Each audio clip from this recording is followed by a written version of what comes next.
Hello everyone, welcome back to your channel. आज हम बात करने वाले हैं बहुत ही इंपॉर्टेंट अपॉर्चुनिटी के बारे में, जो है Indian institute of technology Bombay यानी आईआईटी बॉम्बे की पीएचडी एडमिशन्स 2026-27 के लिए। अगर आप रिसर्च करना चाहते हैं या पीएचडी का सपना देख रहे हैं तो ये वीडियो आपके लिए बहुत ही इंपॉर्टेंट होने वाला है, क्योंकि हम इस ऑफिशियल ब्रोशर के important guidelines for PhD program application, important dates, PhD program, eligibility criterion for admission, application categories and financial support, admission procedure और payment of fees and deposits को डिटेल में कवर करेंगे बिना कोई इन्फॉर्मेशन मिस किए। Video शुरू करने से पहले चैनल को लाइक करें, सब्सक्राइब करें, बेल आइकन प्रेस करें ताकि आपको हर इंपॉर्टेंट अपडेट मिलता रहे। कमेंट करके बताएं आप किस फील्ड में पीएचडी करना चाहते हैं और इस वीडियो को अपने दोस्तों के साथ शेयर करना बिल्कुल ना भूलें। कुछ इंपॉर्टेंट बुक्स CSIR नेट और UGC नेट के लिए भी टैग किए गए हैं, आप उन्हें चेक कर सकते हैं। ये बुक्स नेट, सेट, गेट और किसी भी रिसर्च या पीएचडी एंट्रेंस एग्जाम की प्रिपरेशन के लिए काफ़ी हेल्पफुल रहेंगी। अब आते हैं सबसे इंपॉर्टेंट सेक्शन पर, जो है important guidelines for PhD program application. Point number 1 कहता है कि एप्लीकेशन फॉर्म फिल करने से पहले ब्रोशर को ध्यान से पढ़ना बहुत ज़रूरी है।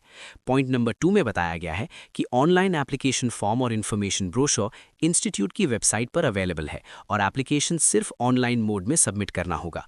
कोई डाउनलोडेबल फॉर्म अवेलेबल नहीं होगा। फॉर्म फिल करने के बाद आपको प्रिंट निकालकर रिकॉर्ड के लिए रखना चाहिए। पॉइंट नंबर 3 में एप्लीकेशन फी स्ट्रक्चर दिया गया है। विमेन कैंडिडेट्स और SC/ST PWD कैंडिडेट्स के लिए रेगुलर पीरियड में 150 रुपीज़ और एक्सटेंडेड पीरियड में 650 रुपीज़ है। बाकी सब कैंडिडेट्स के लिए 300 रुपीज़ रेगुलर पीरियड में और 800 रुपीज़ एक्सटेंडेड पीरियड में है। पेमेंट SBI इंटरनेट बैंकिंग या ऑनलाइन पेमेंट सिस्टम से करना होगा और फी नॉन रिफंडेबल है। पॉइंट नंबर 4 कहता है कि आप मैक्सिमम 3 डिसिप्लिन्स या स्पेशलाइजेशंस के लिए अप्लाई कर सकते हैं। पॉइंट नंबर 5 बहुत इंपॉर्टेंट है, जहां स्टेटमेंट ऑफ पर्पस या रिसर्च प्रपोजल की रिक्वायरमेंट एक्सप्लेन की गई है। हर डिपार्टमेंट के लिए अलग रिक्वायरमेंट हो सकती है। जैसे पॉलिसी स्टडीज़ के लिए रिसर्च प्रपोजल मैंडेटरी है, जिसमें problem identification, literature review, methodology और रेफरेंसेस इंक्लूड होने चाहिए, मैक्सिमम 2000 वर्ड्स के अंदर। मैनेजमेंट के लिए 1500 वर्ड्स का रिसर्च प्रपोजल देना होगा। ह्यूमैनिटीज़ इन सोशल साइंसेज और CSRE के लिए SOP के साथ रिसर्च प्रपोजल भी अपलोड करना होगा।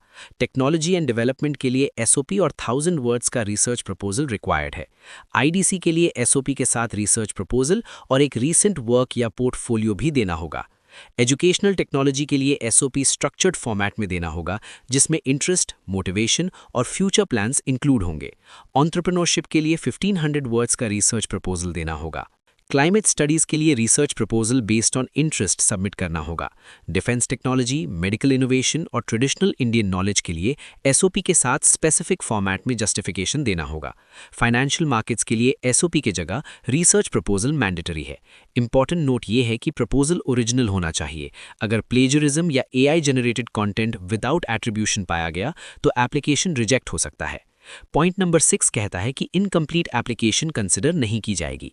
पॉइंट नंबर 7 में डॉक्यूमेंट्स अपलोड करने की लिस्ट दी गई है, जैसे photograph, signature, marksheets, caste certificate, EWS certificate, PWD certificate, sponsorship certificate, NOC, SOP और रिसर्च प्रपोजल एक सिंगल फाइल में।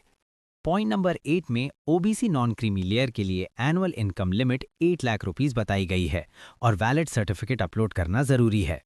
पॉइंट नंबर 9 में EWS के लिए भी same 8 lakh rupees income limit दिया गया है और सर्टिफिकेट मैंडेटरी है।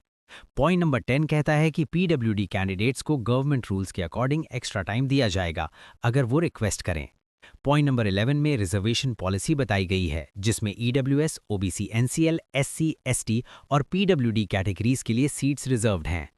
पॉइंट नंबर 12 और 13 में बोला गया है कि आप इंस्टीट्यूट वेबसाइट और अपनी ईमेल रेगुलरली चेक करें अपडेट्स के लिए। पॉइंट नंबर 14 कहता है कि सिर्फ एलिजिबिलिटी क्राइटेरिया फुलफिल करने से एडमिशन कंफर्म नहीं होता। सिलेक्शन गेट, रिटन टेस्ट और इंटरव्यू परफॉर्मेंस पर डिपेंड करेगा। पॉइंट नंबर 15 में इंटरव्यू के टाइम रिक्वायर्ड डॉक्यूमेंट्स बताए गए हैं, जैसे photo ID, application print, thesis या पब्लिकेशंस और सर्टिफिकेट्स। पॉइंट नंबर 16 में फॉरेन डिग्री होल्डर्स के लिए AIU इक्विवेलेंस सर्टिफिकेट और मिनिमम मार्क्स रिक्वायरमेंट बताई गई है। पॉइंट नंबर 17 में FAQs चेक करने को बोला गया है। पॉइंट नंबर 18 में कॉन्टैक्ट ईमेल दिया गया है PhD_unit5@iitb.ac.in। पॉइंट नंबर 19 कहता है कि फाइनल डिग्री सर्टिफिकेट और ट्रांसक्रिप्ट सबमिट करना जरूरी है ऑन और before 31 August 2026 for autumn semester और 29 जनवरी 2027 फॉर स्प्रिंग सेमेस्टर, वरना एडमिशन कैंसिल हो सकता है। अब आते हैं इंपॉर्टेंट डेट्स पर। आईआईटी बॉम्बे के पीएचडी एडमिशन के लिए ऑनलाइन एप्लीकेशन प्रोसेस स्टार्ट हो रहा है 27 मार्च 2026 को। इस दिन से आप अपना एप्लीकेशन फॉर्म फिल करना शुरू कर सकते हैं। अगला इंपॉर्टेंट पॉइंट है last date of filling forms without fine, यानी अगर आप बिना किसी लेट फी के अप्लाई करना चाहते हैं तो आपको अपना फॉर्म कंप्लीट करना होगा 10 अप्रैल 2026 तक। ये नॉर्मल डेडलाइन है, इसके बाद लेट फी लगेगी। अब बात करते हैं लास्ट डेट विद फाइन की। अगर किसी रीजन से आप नॉर्मल डेडलाइन मिस कर देते हैं तो आपके पास एक और चांस होगा। आप 14 अप्रैल 2026 शाम 5 PM तक अपना फॉर्म फिल कर सकते हैं, लेकिन इसमें आपको लेट फी पे करनी होगी। यहाँ एक इंपॉर्टेंट बात ध्यान रखनी है कि लास्ट डेट के दिन 5 PM के बाद सिस्टम एप्लीकेशन एक्सेप्ट नहीं करेगा, इसलिए लास्ट मोमेंट तक वेट करना अवॉइड करें।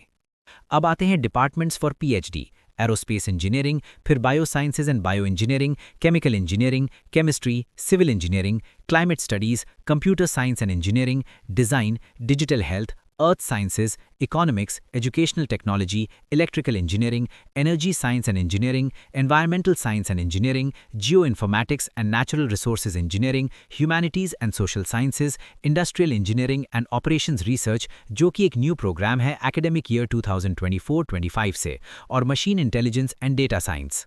इसके बाद आगे और डिसिप्लिन्स दिए गए हैं जैसे management, mathematics, mechanical engineering, metallurgical engineering and material science, collaborative research on science and technology, physics, policy studies, systems and control engineering, technology and development और कुछ नए प्रोग्राम्स जो एकेडमिक ईयर 2026-27 से शुरू हो रहे हैं, जैसे defence technology, traditional Indian knowledge and skills, medical innovations और फाइनेंशियल मार्केट्स।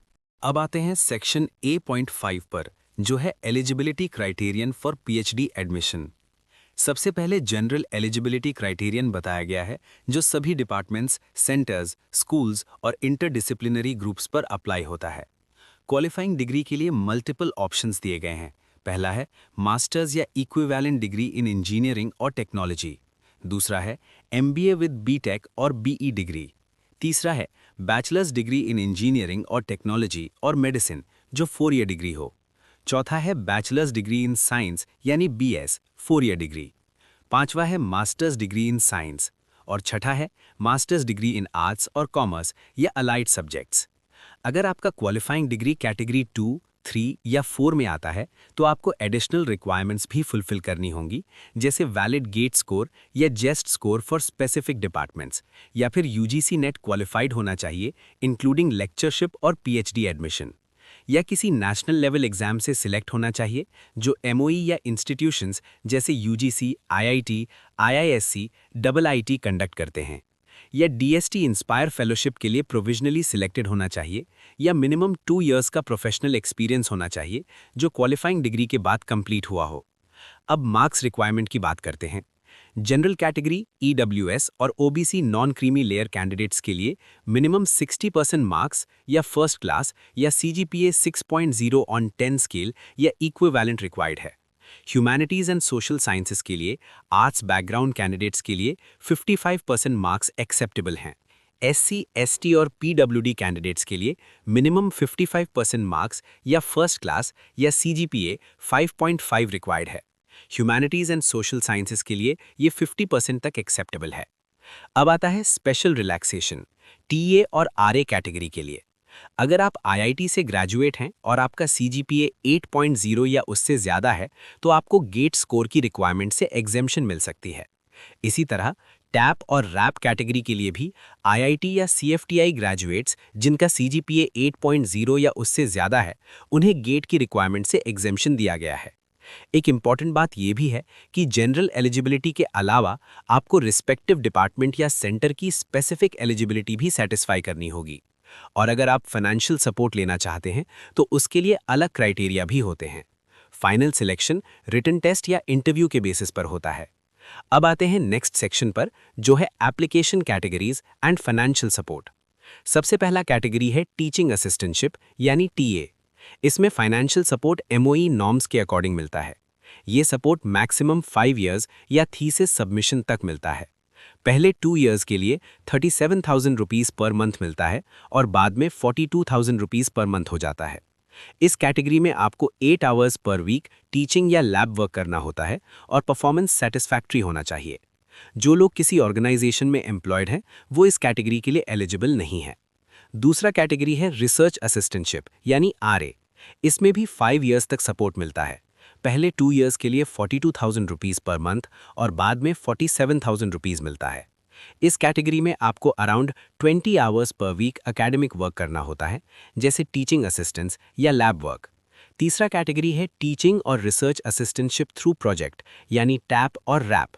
इसमें फंडिंग स्पॉन्सर्ड प्रोजेक्ट से आती है और ड्यूरेशन मैक्सिमम 5 इयर्स होती है। आपको प्रोजेक्ट इन्वेस्टिगेटर के अंडर काम करना होता है और असिस्टेंटशिप आईआरसीसी ऑफिस से मिलता है। चौथा कैटेगरी है फेलोशिप अवार्ड यानी एफए। इसमें funding CSIR, UGC, DST, DBT जैसी एजेंसीज से मिलती है। इसके लिए आपके पास वैलिड जेआरएफ अवार्ड लेटर होना चाहिए। फेलोशिप अमाउंट और ड्यूरेशन अवार्डिंग एजेंसी के अकॉर्डिंग होता है। पांचवा कैटेगरी है स्पॉन्सर्ड कैंडिडेट। इसमें आपको इंस्टीट्यूट से कोई फाइनेंशियल सपोर्ट नहीं मिलेगा। आप अपने एम्प्लॉयर के थ्रू स्पॉन्सर्ड होते हैं और आपको मिनिमम 3 साल के लिए फुल टाइम रिसर्च के लिए रिलीज होना पड़ता है। स्पॉन्सरशिप लेटर रिक्वायर्ड होता है। छठा कैटेगरी है सेल्फ फाइनेंस्ड इंडियन नेशनल्स। इसमें भी इंस्टीट्यूट से कोई फाइनेंशियल सपोर्ट नहीं मिलेगा और हॉस्टल फैसिलिटी भी जनरली नहीं मिलेगी। अगर आप डीएसटी इंस्पायर के लिए अप्लाई कर रहे हैं तो आप लेटर कैटेगरी चेंज कर सकते हैं। सातवां कैटेगरी है सेल्फ फाइनेंस्ड फॉरेन नेशनल्स। इन्हें भी जनरल एलिजिबिलिटी फुलफिल करनी होती है और उन्हें आईआईटी बॉम्बे के इंटरनेशनल रिलेशंस ऑफिस की वेबसाइट पर डिटेल्स चेक करनी होती हैं। आठवां कैटेगरी है आईसीसीआर कैटेगरी, जिसमें फॉरेन स्टूडेंट्स अपनी गवर्नमेंट के थ्रू स्पॉन्सर्ड होते हैं और इंडियन एम्बेसी के थ्रू अप्लाई करते हैं। नौवां कैटेगरी है इंस्टीट्यूट स्टाफ कैटेगरी, जो सिर्फ आईआईटी बॉम्बे के परमानेंट एम्प्लॉयज़ के लिए है। इन्हें मिनिमम 2 इयर्स का एक्सपीरियंस होना चाहिए और एनओसी सबमिट करना होता है। 10वां कैटेगरी है प्रोजेक्ट स्टाफ कैटेगरी, जहां आईआईटी बॉम्बे के स्पॉन्सर्ड प्रोजेक्ट्स में काम कर रहे कैंडिडेट्स अप्लाई कर सकते हैं। मिनिमम 6 मंथ्स प्रोजेक्ट एक्सपीरियंस और 3 इयर्स प्रोजेक्ट ड्यूरेशन रिक्वायरमेंट होती है। 11वां कैटेगरी है एक्सटर्नल कैटेगरी, जहां वर्किंग प्रोफेशनल्स अपनी जॉब के साथ पीएचडी कर सकते हैं। इन्हें इंटरनल और एक्सटर्नल सुपरवाइजर दोनों चाहिए होते हैं और स्पॉन्सरशिप सर्टिफिकेट देना होता है। 12वां और लास्ट कैटेगरी है कॉलेज टीचर कैटेगरी, जहां कॉलेज या यूनिवर्सिटी फैकल्टी बिना स्टडी लीव के पीएचडी कर सकते हैं। इन्हें एनओसी देना होता है और कोर्स वर्क कंप्लीट करना होता है विद इन 1 और 2 सेमेस्टर्स। अब बात करते हैं नेक्स्ट इंपॉर्टेंट सेक्शन की, जो है admission procedure. Admission process IIT Bombay में मेनली इंटरव्यू के बेसिस पर होता है। ये इंटरव्यू जनरली सेमेस्टर स्टार्ट होने से लगभग 1 महीना पहले कंडक्ट किया जाता है, जिस सेमेस्टर के लिए आप एडमिशन लेना चाहते हैं। कुछ केसेस में इंटरव्यू के साथ एक रिटन टेस्ट भी लिया जा सकता है अगर ज़रूरत हो। मतलब सिलेक्शन प्रोसेस में इंटरव्यू के साथ रिटन टेस्ट भी इंक्लूड हो सकता है, डिपेंडिंग ऑन डिपार्टमेंट रिक्वायरमेंट्स। यहाँ एक बहुत इंपॉर्टेंट बात समझनी है कि सिर्फ जनरल एलिजिबिलिटी क्राइटेरिया फुलफिल कर लेना या एडमिशन कैटेगरी के क्राइटेरिया को मीट कर लेना ये गारंटी नहीं देता कि आपको टेस्ट या इंटरव्यू के लिए बुलाया ही जाएगा। एप्लीकेशंस की टोटल संख्या और अवेलेबल रिसोर्सेज जैसे टाइम और लॉजिस्टिक्स को देखते हुए अलग अलग एकेडमिक यूनिट्स अपना एडिशनल शॉर्टलिस्टिंग क्राइटेरिया भी अप्लाई कर सकते हैं, जो एकेडमिक परफॉर्मेंस के बेसिस पर होता है। अब अगर आप टीचिंग असिस्टेंटशिप यानी टीए कैटेगरी के अंडर अप्लाई कर रहे हैं और आपको रिटन टेस्ट या इंटरव्यू के लिए बुलाया जाता है, तो सिर्फ एससी, एसटी और पीडब्ल्यूडी कैटेगरी के कैंडिडेट्स को ही ट्रैवल अलाउंस दिया जाएगा। ये allowance single second class return railway fair के फॉर्म में मिलेगा, जो शॉर्टेस्ट रूट के अकॉर्डिंग कैलकुलेट किया जाएगा आपके रेजिडेंस से इंस्टीट्यूट तक। इस क्लेम को लेने के लिए आपको अपना रेलवे टिकट का प्रूफ देना होगा, चाहे वो ओरिजिनल हो या फोटोकॉपी। और एक और इम्पॉर्टेंट पॉइंट ये है कि अगर किसी कैंडिडेट को एक से ज़्यादा डिसिप्लिन्स के लिए बुलाया जाता है तो वो सिर्फ एक ही ट्रैवल क्लेम सबमिट कर सकता है।